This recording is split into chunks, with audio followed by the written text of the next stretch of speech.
The mess hall went quiet the moment Danny Reeves stepped through the door. He was used to attention. Being the first human assigned to a coalition combat unit meant everyone had heard about him before he arrived. What he wasn't used to was the way dozens of alien eyes looked at him like he was a lost child who had wandered into the wrong room. Danny kept his back straight and walked to the service counter. Behind him, he heard whispers in half a dozen languages. His translator implant caught fragments. Terran, soft. Why would command send one of those? A four-armed gray giant blocked his path. The alien stood 7 feet tall with muscles that looked carved from stone. 2 of his arms were crossed while the other 2 rested on his hips. You are the human, the giant said. It wasn't a question. Danny Reeves, Specialist, Search and Rescue, reporting for duty with Recon Unit 7. The giant didn't move. I am Sergeant Brock. You will address me as Sergeant. Your bunk is in storage room 4. Your equipment will be whatever is left after the real soldiers take what they need. Danny nodded. Understood, Sergeant. Brock studied him for a long moment, then stepped aside. Physical assessment in 1 hour. Don't be late. The assessment was exactly what Danny expected. A disaster. The testing room was designed for species that could lift small vehicles and run faster than ground cars. Danny watched his squad mates perform. Gorand, the reptilian dreth with scales like armor, crushed the grip strength machine so hard it sparked. Ryla, the cat-like Fenari scout, cleared the obstacle course in a time that would have made Olympic athletes weep. Even Pip, the small glowing Solari tech expert, demonstrated reflexes that blurred to human eyes. Then it was Danny's turn. He stepped up to the strength tester and squeezed. The display showed a number that made Goran bark out a laugh. That cannot be right, the Dreth said. My hatchlings could do better. Danny moved to the speed course. He ran it clean, no mistakes, but his time was nearly triple what Ryla had achieved. By the end, even she looked away, embarrassed for him. Sergeant Brock marked something on his tablet. Adequate, he said, which Danny understood meant pathetic. Later, in the cramped storage room that served as his quarters, Danny was organizing his second-hand gear when a soft glow appeared at the doorway. Pip floated in, his bioluminescent body pulsing with gentle blue light. I wanted to welcome you, Pip said. His voice was musical, almost like wind chimes. The others will not say it, but humans have a reputation in the coalition. Let me guess. Soft. Fragile. From a garden world. Yes. Short-lived too. Your species barely reaches 100 cycles. Most assume you are. Pip paused, searching for a kind word. Delicate. Danny folded a thermal blanket and set it on his cot. Earth isn't a garden world. It's a death world. Class 4. Pip's glow flickered, which Danny had learned meant surprise or disbelief. Impossible. Deathworlders are rare. Violent. Dangerous. You're none of those things. We learned to hide it. Danny smiled, but there was no humor in it. Humans survive by being clever, not strong. We chased our prey until it collapsed from exhaustion. We ate plants that would poison other species and build immunity. Our planet has mega predators, extreme temperature swings, natural disasters. We didn't evolve on a garden. We evolved in a war zone. Pip stared at him for a long moment. I do not believe you. You don't have to. A tone sounded through the ship's speakers. Sergeant Brock's voice followed. Recon Unit 7, briefing room. 5 minutes. We have a mission. Danny grabbed his pack and headed out. Pip floated beside him, still glowing with uncertainty. The briefing was short. Vorix 4. A jungle world. Class 7 hazard zone. Toxique atmosphère. Hostile wildlife. Instable terrain. Their job was simple reconnaissance. Map the area, identify resources, get out. Standard 3-day operation, Brock said. Goran takes point. Ryla scouts ahead. Pip handles tech. Human. He glanced at Danny like he had already forgotten his name. Stay out of the way. The squad filed out to prep their gear. Danny stayed behind, studying the mission files on the wall display. Something caught his eye. The wildlife data showed pack hunters on the surface, but the behavioral patterns were wrong. They weren't hunting randomly.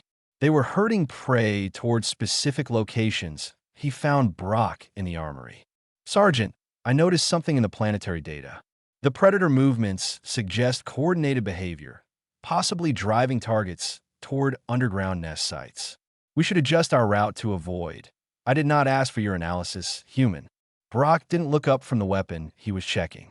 I have led 37 successful missions. You have led 0. Why I want your opinion, I will ask. Until then, carry your pack and stay quiet. Danny wanted to argue. Every instinct from his years in search and rescue screamed that something was wrong. But he was new, unproven. Nobody would listen to the weakling. Yes, Sergeant. He returned to his quarters and finished packing. Through the small porthole, he could see the brown and green swirl of Vorix, for growing larger as they approached point 3 days. Stay quiet. Stay out of the way. Danny had a feeling it wasn't going to be that simple. The dropship punched through clouds the color of bruises. Danny gripped his harness as the craft shook and rattled. Across from him, Goran sat perfectly still, his scaled face showing no concern. Ryla's ears were flat against her skull, but she seemed more annoyed than afraid. Pip had dimmed his glow to almost nothing, conserving energy. Only Sergeant Brock stood, one hand on an overhead rail, watching the descent through the forward viewport. 30 seconds, the pilot announced. The clouds parted. Below them stretched an ocean of green, so dark it was almost black. Trees taller than buildings formed a canopy that blocked any view of the ground. Mist rose from gaps in the foliage like breath from a sleeping beast. The dropship touched down in a small clearing. The moment the ramp lowered, heat and humidity hit Danny like a physical wall. He pulled on his rebreather mask and checked the seal while the others did the same. Air toxicity at 12%, Pip reported, his small body floating near the ramp's edge. With intolerance for all species present, but extended exposure will cause respiratory distress. Then we move fast. Brock stepped off the ramp, his massive boots sinking into the soft earth. Goran, take point. Ryla, scout ahead, but stay within visual range. Human, middle of the formation. Pip, watch our backs. They pushed into the jungle. Within minutes, Danny understood why this world was classified as a hazard zone. The air was so thick with moisture that breathing felt like drowning. The temperature hovered at levels that would cause most species to overheat within hours. Vines grabbed at their legs. Insects the size of his fist buzzed around their heads, testing their exposed skin with needle-like probes. Goran was struggling. The Dreth were cold-blooded, and the heat was affecting him more than he wanted to admit. His pace had slowed, and Danny could see dark patches spreading under his arms where his cooling system was failing. Ryla returned from a forward scout, her fur matted with sweat. Path ahead is clear for approximately 200 meters. Then the canopy becomes too dense. We will need to cut through. Do it, Brock ordered. They moved on. Danny kept pace easily. His body was built for varied environments. Humans had evolved to handle temperature swings that would kill most species. Heat, cold, humidity, dryness. Earth had all of it, and human physiology had adapted to survive all of it. Nobody noticed, or if they did, nobody mentioned it. 2 hours in, they encountered the first wildlife. The creatures came from the underbrush without warning. 6-legged, low to the ground, covered in spines that glistened with venom. They moved fast, circling the squad with coordinated precision. Form up, Brock roared. Goran opened fire with his heavy weapon. The blast vaporized one creature and sent the others scattering. Ryla drew twin pistols and dropped 2 more with shots, so quick Danny barely saw her hands move.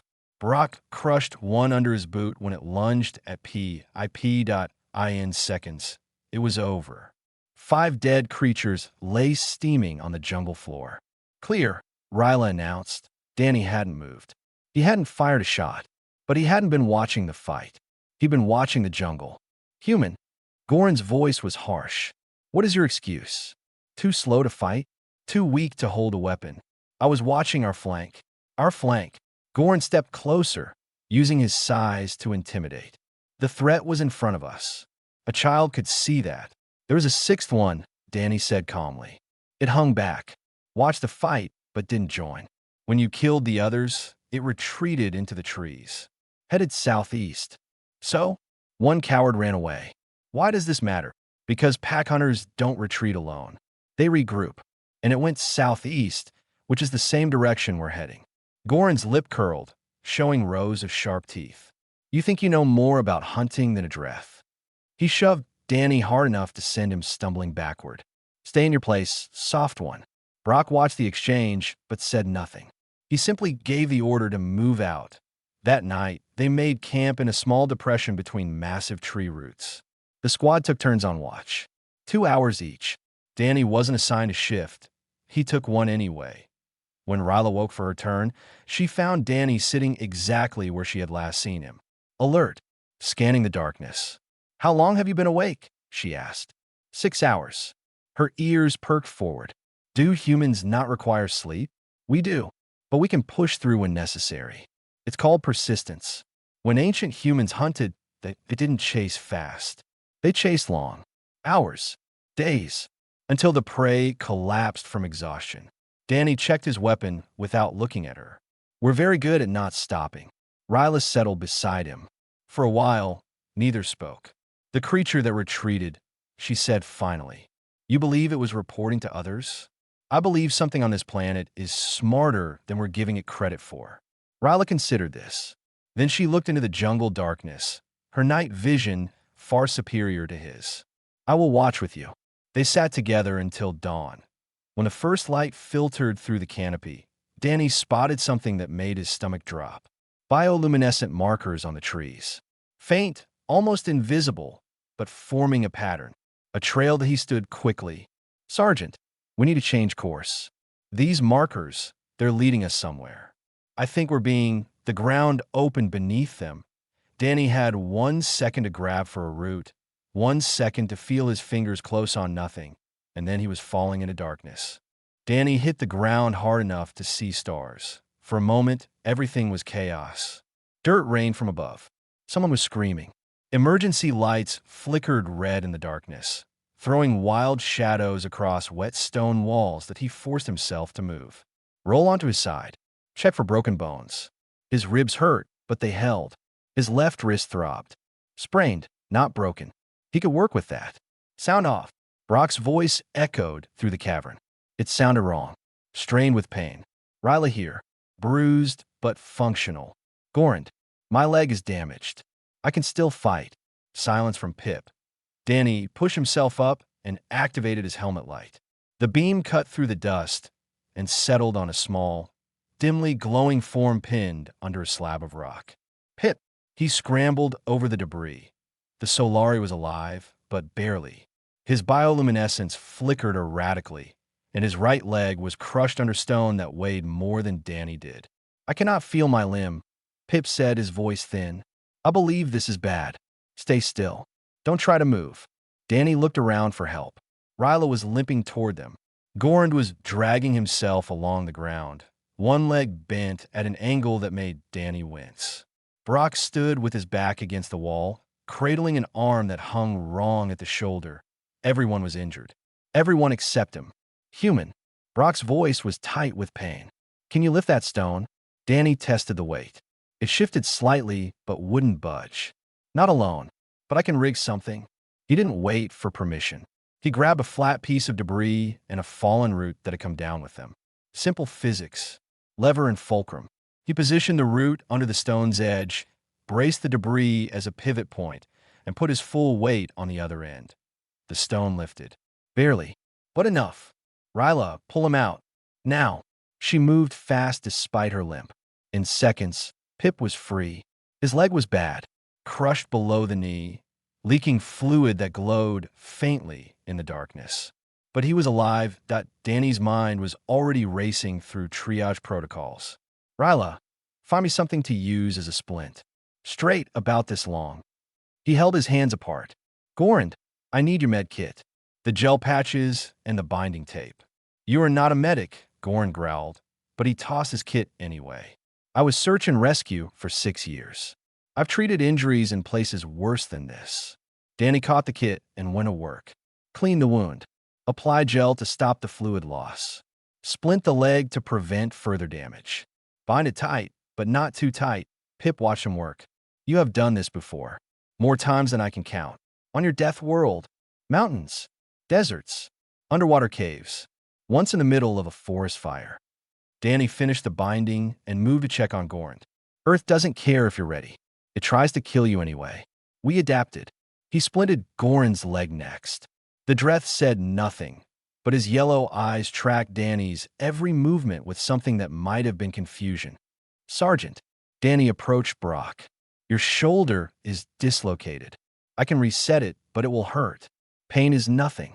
Brock turned his back slightly, giving Danny access to the joint. Do it. Danny positioned himself carefully. One hand on Brock's arm, one on his shoulder. A quick practice motion. The pop was loud in the quiet cavern. Brock made a sound that wasn't quite a scream. Then the arm was back in place, and he could move it again. Where did you learn this? Brock asked, rolling his shoulder experimentally. We had to learn. Humans break easily, but we heal fast. Our ancestors survived by helping each other through injuries that would have killed individuals. Danny looked around the cavern. Speaking of survival, we have bigger problems. Our rebreathers are running low, and the air down here is more toxic than the surface. He was right. The others were already starting to feel it. A heaviness in the lungs, a slight burning in the throat. Danny examined his rebreather's filter, then started taking apart his pack. He pulled out a thermal blanket, some chemical heating packs, and a water filter. What are you doing? Ryla asked. Improvising. He combined the components in a way that made no sense to anyone watching. When he was done, he had a crude but functional secondary filter that he attached to the squad's air supply. This will buy us maybe an hour of clean air. We need to find a way out before then. The tunnels go in multiple directions, Gorn said. We could wander for days. Danny closed his eyes. For a moment, he seemed to be doing nothing. Then he opened them and pointed. That way. How do you know? Airflow. There's a draft coming from that tunnel. Faint but constant. Where there's moving air, there's an exit. He helped Pip to his feet, supporting the Solari's weight on his shoulder. We need to move. Now, from somewhere deep in the darkness came a sound. Low, rumbling, like stone grinding against stone, but with a rhythm to it. Like breathing. What was that? Pip whispered. Danny's face went pale in the light of his helmet. The creatures on the surface. They weren't hunting us. They were hurting us. He looked toward the sound. They were driving us toward a nest. Something massive moved in the shadows. Run, Danny said. Nobody argued. The thing that emerged from the darkness was a nightmare, given form. Danny's helmet light caught glimpses of it as they ran. Armored plates the color of dry blood. A body as thick as a transport shuttle. No eyes, just rows of sensory pits that pulsed with heat detection. A mouth filled with teeth designed not just to kill, but to grind. Varaxian broodmother. He'd read about them in the mission files. Apex predator. Territorial. Hunted by vibration and body heat. And they had just invaded her nest. Move. Danny shoved Pip forward, ignoring the Solari's cry of pain. They couldn't afford gentle. Not now. The squad scrambled through the tunnel. Gorn was falling behind, his damaged leg slowing him down. Ryla had circled back to help him. Brock led the way, his four arms pulling him over rocks and debris faster than his legs could carry him. Behind them, the broodmother followed. She was too big to move quickly through the narrow passage, but she didn't need to be fast. She was patient. This was her home. They burst into a larger chamber. Multiple tunnels branched off in different directions. Danny looked around wildly, trying to read the air currents, trying to find the way out. There! He pointed to a passage on the far side. The air is moving from there. Go, Brock ordered. I will hold it here. No. Danny grabbed the sergeant's good arm. You're injured. You'll die. I am Gorth. Death in battle is stupid when there's another option. Danny's mind was racing. The broodmother hunted by vibration and heat. The squad was injured, radiating pain and fear and warmth. But one person, moving deliberately, could draw the creature away. One person who could endure what others couldn't. Get everyone to that tunnel, Danny said. Keep them still and quiet. No movement, no noise. What are you doing? Danny didn't answer. He grabbed a loose rock from the ground and threw it hard against the far wall. The crack echoed through the chamber. The broodmother's massive head swung toward the sound. Hey, Danny shouted. He picked up another rock and threw it. Then another. Over here. The creature turned fully, her sensory pits locking onto his heat signature. Danny? No. Ryla's voice was sharp with fear. Go. Now. I'll catch up. He ran, not toward the exit, away from it, away from his squad, deeper into the darkness with a monster at his heels. The broodmother followed. What came next was the longest 20 minutes of Danny's life that he couldn't outrun her. But he didn't need to. He just needed to keep her attention, keep her chasing, keep her away from the others long enough for them to escape. He ducked through narrow gaps she had to squeeze through. He climbed rock faces she had to go around. He used every trick he'd learned in years of wilderness survival. Stay calm. Keep moving. Don't panic. The first injury came when she got too close. A swipe of her tail caught him across the ribs. He felt something crack. The pain was blinding, but he didn't stop. The second came when he misjudged a jump. He landed wrong, and his shoulder popped out of its socket. The same joint he'd just reset for Brock. He slammed it against a rock wall, felt it pop back in, and kept running. Blood ran down his side. His vision was starting to blur at the edges. But he didn't stop, eyeing in the distance. He could hear the broodmother's frustrated rumbles. She was tiring. Not much, but enough. Her movements were slower, less precise. Persistence predation. Danny thought through the haze of pain. Humans didn't chase fast. They chased long, until the prey collapsed that he wasn't the predator here. But he could outlast anything that he found what he was looking for in a side chamber. The ceiling was fractured, held up by a single stone column that had already partially crumbled. Unstable. One good impact would bring the whole thing down. Danny positioned himself on the far side of the column. He picked up the biggest rock he could lift and waited. The broodmother entered the chamber. Her sensory pits found him immediately. She charged. Danny threw the rock at the column. Then he threw himself backward, through a crack in the wall behind him. The column shattered. The ceiling came down. Tons of stone buried the broodmother. Her scream shook the walls, then cut off abruptly. Danny lay in the darkness, breathing hard. His ribs were broken. His shoulder was on fire. He'd torn something in his leg during the final dive. Blood dripped from a gash on his forehead into his eyes. But he was alive. From somewhere beyond the rubble, he heard voices. Faint. Calling his name. They had made it. The squad was at the exit. He tried to stand. Failed. Tried again. Made it to his knees. The rubble between him and his squad was thick. Solid. No way through. Danny looked at it for a long moment. Then he started digging, stone by stone, hand over hand. His fingers cracked and bled against the rocks. Every movement sent fire through his broken ribs. But he didn't stop. He couldn't stop. Humans didn't stop. On the other side of the rubble, the squad heard scraping. Then silence. Then scraping again. He's alive. Ryla breathed. They listened to the sound of Danny Reeves clawing his way through solid stone. It took him 47 minutes. When he finally broke through, covered in blood and barely conscious, Gorn was the first one he saw. The Dreth stared at him like he was looking at something impossible. Danny smiled through cracked lips. Is everyone okay? Then he collapsed. Gorn caught Danny before he hit the ground. The Dreth's clawed hands, built for tearing enemies apart, held the human with surprising gentleness. He stared down at the broken body in his arms, at the blood soaking through shredded clothing, at fingers worn down to raw flesh from digging through stone. He needs medical attention, Ryla said urgently. Now, we have nothing left. Brock's voice was hollow. Their supplies were scattered through the collapsed tunnels.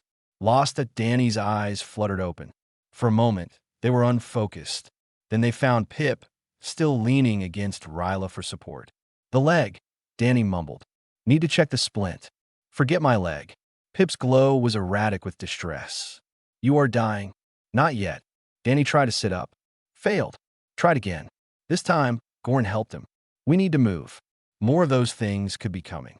The collapse would have made noise. You cannot walk, Gorn said. Then I'll crawl. But we're not staying here. Brock stepped forward. He looked at Danny for a long moment. His expression was unreadable, but something had changed behind his eyes. Gorn, carry him. Ryla, take point. Pip, stay with me. He turned to Danny. Which way? Danny closed his eyes, focusing past the pain. Follow the air. It's stronger now. We're close to the surface. They moved through the tunnels. It was slow going. Everyone was injured. Every step hurt. But they kept moving because the alternative was dying in the dark. Danny drifted in and out of consciousness on Gorn's back. When he was awake, he gave directions. When he wasn't, the others followed the air currents he had taught them to notice. Ryla fell back to walk beside Gorn. She studied Danny's face, pale and streaked with dried blood. On your world, she said quietly. This is normal. What is? Sacrificing yourself for others. Fighting until your body breaks. Danny's laugh turned into a cough. It's not normal, but it's not rare either. Humans protect each other. We always have.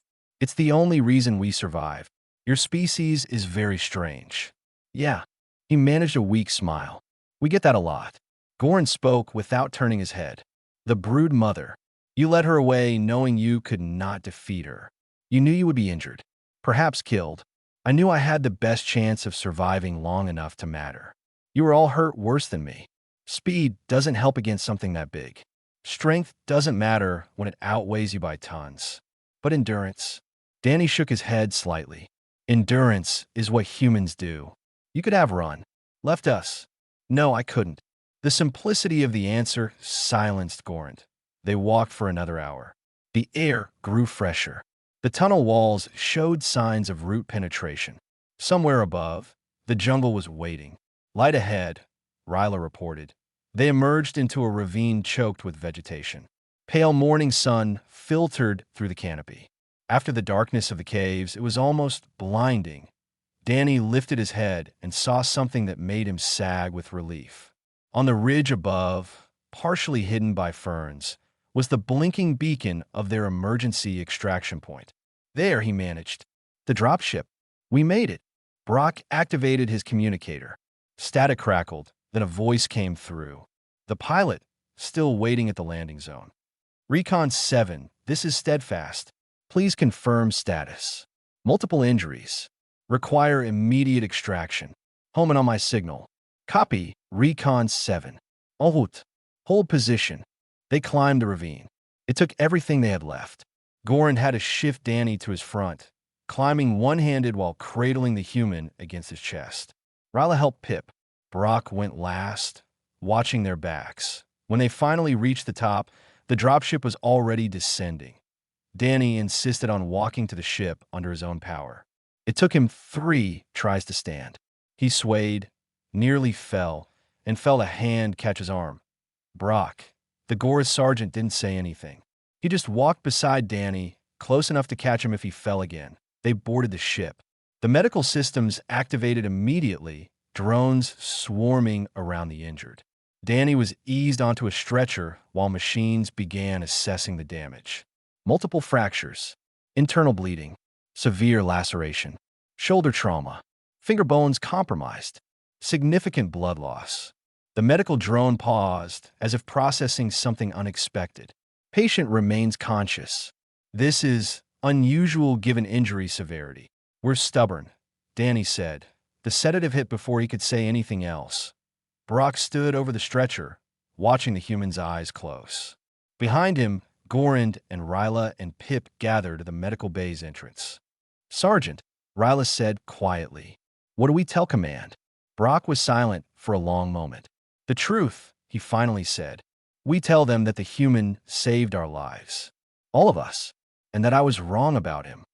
It was perhaps the most difficult thing the Gorath had ever said. But looking at Danny Reeves, broken and bleeding but still breathing, he knew it needed to be said. Some truths were too important to leave unspoken. Danny woke to the soft hum of medical equipment and the smell of antiseptic.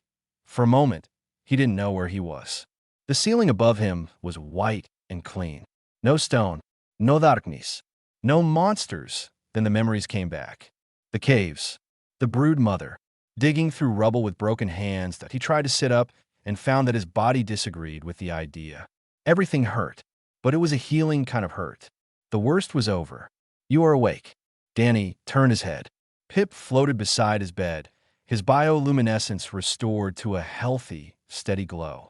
The Solari's leg was wrapped in a healing cast, but he moved easily on his natural hovering ability. How long was I out? 3 days. Pip drifted closer. The doctors say you should have died. They listed 17 separate injuries that would have been fatal for most species. Humans are hard to kill. So I have learned. The door to the medical bay opened. Ryla entered first, followed by Gorant. Behind them, filling the doorway with his massive frame, came Sergeant Brock. Danny started to push himself up. Brock raised one of his 4 hands. Stay down, soldier. That is an order. Danny settled back against the pillows. Yes, Sergeant. An awkward silence filled the room. Ryla broke it by stepping forward and pressing something small and cold into Danny's hand. It was a charm. Metal, shaped like a crescent moon, worn smooth by years of handling. This belonged to my mother, Ryla said. In Fenari culture, we give such tokens to those who save our lives. It is said to carry luck. Her ears flattened briefly, a sign of embarrassment. I know humans do not believe in luck, but I wanted you to have it. Danny closed his fingers around the charm. Thank you, Ryla. I'll carry it always. She nodded once, then stepped back. Pip floated forward next. He held a data tablet that projected a holographic display. I have been researching your homeworld, the Solari said. I wanted to understand how you did what you did.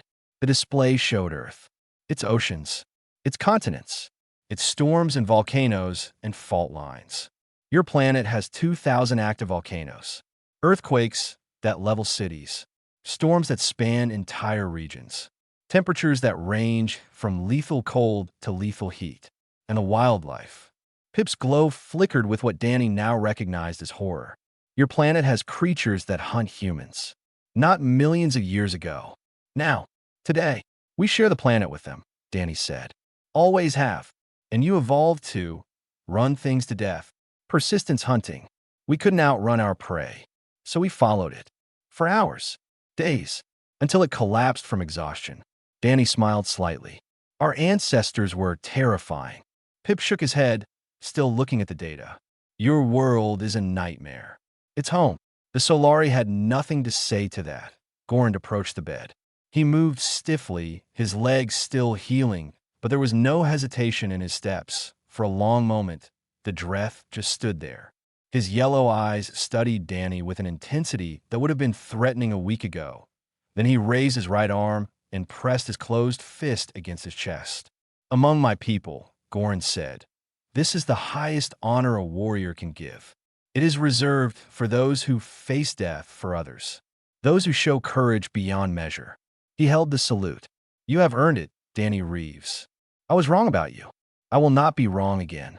Danny didn't know what to say. He settled for nodding respectfully. Thank you, Gorant. The Dreth lowered his arm and stepped back. That left Brock. The Gorath sergeant moved to stand at the foot of Danny's bed. He looked uncomfortable in a way that Danny suspected was rare for him. I have submitted my mission report to command, Brock said. I told them that the human member of my squad performed beyond all expectations. That without his actions, Recon Unit 7 would have been lost. That I recommend the immediate expansion of human integration into coalition forces. Danny blinked. Sergeant, I don't know what to say. Say nothing. I do not apologize. Gorath, do not apologize. But I acknowledge that I misjudged you and your species. You are not weak. His 4 hands clenched briefly, then relaxed. You are merely patient. And when patience ends, you are relentless. He paused. I have also requested that you be made a permanent member of Recon Unit 7, if you are willing. Danny looked around the room. At Pip, glowing with quiet warmth. At Ryla, her charm still clutched in his hand. At Gorant, standing tall with newfound respect in his eyes. At Brock, offering something that Danny suspected he had never offered anyone before a week ago. These people had looked at him like he was nothing. A burden. A mistake. Now they were looking at him like he was one of them. I'm willing, Danny said. Brock nodded once. Good. Rest. Heal.